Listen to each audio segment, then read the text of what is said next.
বন্ধুরা আপনারা কি জানেন ট্রেনের মধ্যে এমন একটি বক্স থাকে যে বক্সে বালি ভরা থাকে, কিন্তু এখন প্রশ্ন ট্রেনের এই বক্সের মধ্যে কেন বালি ঢালা হয়। কিন্তু তা জানার আগে আমাদের অ্যামেজিং নলেজ বেঙ্গলি চ্যানেলটি সাবস্ক্রাইব করে নিন। আর আমাদের অ্যামেজিং নলেজ বেঙ্গলি চ্যানেলের ভিডিও অডিও অন্য অনেক নকল চ্যানেলে ব্যবহার করা হয়, তাই আপনারা আমাদের আসল চ্যানেলটি সাবস্ক্রাইব করে পাশে থাকবেন।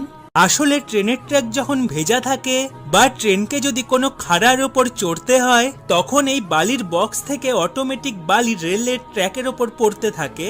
ট্রেনের চাকা যেন পিছলে না যায়, এই জন্য রেল লাইনের ট্র্যাকের ওপর সবসময় ট্রেন থেকে বালি পড়তে থাকে। কারণ রেল লাইনের ট্র্যাক যদি ভেজা থাকে তাহলে ট্রেনের চাকা পিছলে যাওয়ার ভয় থাকে, যা থেকে একটি বড় দুর্ঘটনা ঘটতে পারে।